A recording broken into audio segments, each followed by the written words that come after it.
कहानी हाथी और छह अंधे व्यक्ति। एक गांव में छह अंधे व्यक्ति बड़ी खुशी के साथ आपस में रहते थे। एक बार उनके गांव में एक हाथी आया।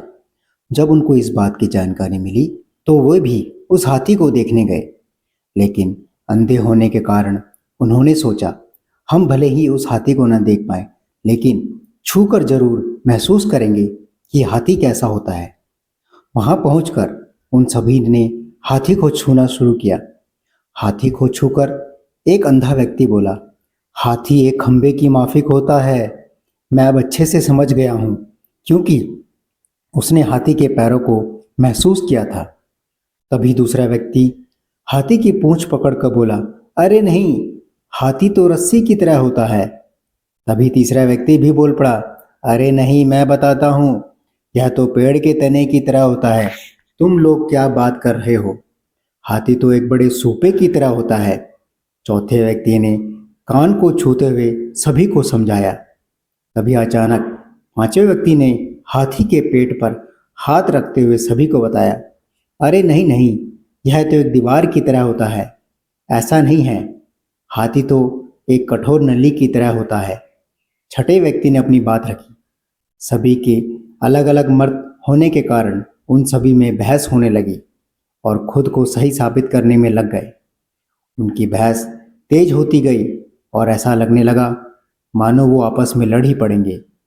तभी वहां से एक बुद्धिमान व्यक्ति गुजर रहा था।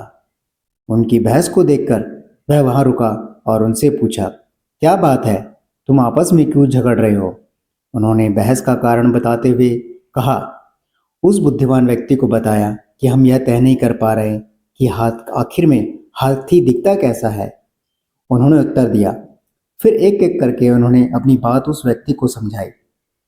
बुद्धिमान व्यक्ति ने सभी की बात शांति से सुनी और बोला, तुम सब अपनी अपनी जगह सही हो। तुम्हारे वर्णन में अंतर इसलिए है क्योंकि तुम सब ने हाथी के अलग अलग भागों को छुआ है और महसूस किया, लेकिन यदि देखा जाए तो तुम लोग अपनी अपनी जगह ठीक हो, क्योंकि जो कुछ भी तुम सबने बताया वो सभी बातें हाथी के वर्णन के लिए सही बैठती हैं। अब तक सभी को सारी बातें समझ आ गई थी।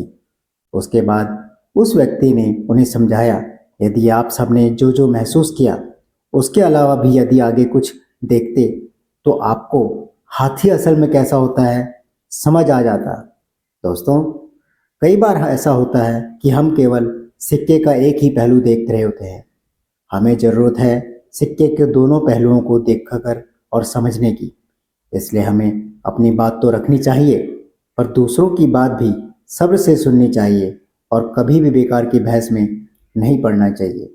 राधे राधे। जय श्री कृष्ण। नमो नारायण।